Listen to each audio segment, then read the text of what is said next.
आज कुलबो नहीं आ रहलो मोबाइल बंद बता रहलो तो पगल घबरा गेलो।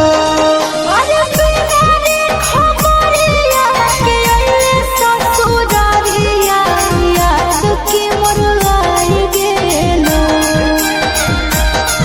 अरे बिना रे खबरिया के अइले ससुरारिया याद के मोर आई गेलो। आज कुलबो नहीं आ रहलो मोबाइल बंद बता रहलो तो पगल घबरा गेलो। कुलबो नहीं आ रहलो मोबाइल बंद बता रहलो तो पगल घबरा गेलो।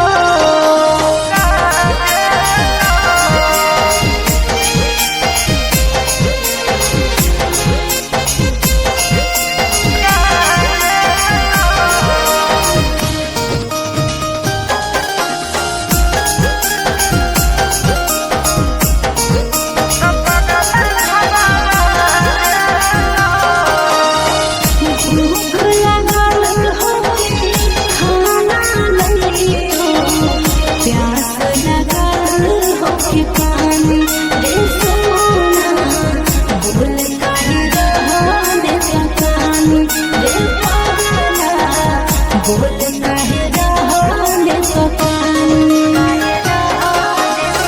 मिट गेलो भूखा मिट गेलो प्यासा देख के सूरतिया तो रानी ए रानी मर जाइबो तो नहीं कानी ए रानी मर जाइबो तो नहीं कानी। अरे बसही करे जावे में हमर करे जावा जनुआ नहीं भुलाइ गेलो। अरे बसही करे जावे में हमर करे जावा जनुआ नहीं भुलाइ गेलो। आज कुलबो नहीं आ रहलो मोबाइल बंद बता रहलो तो पगल घबरा गेलो।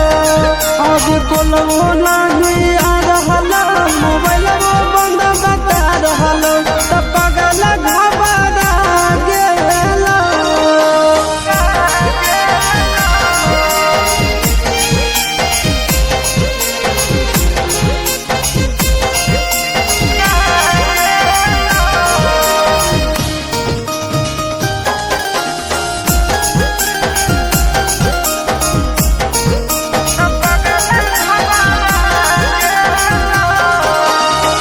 जान लियो तोरा मान लियो हमारा जनमों से ज्यादा चाहोगी रे सोना। कितना दर्द तो सहोगी रे पागला, कितना दर्द तो सहोगी। जानो ही तोर दिल के बात तुम का होई ऊपर से खुश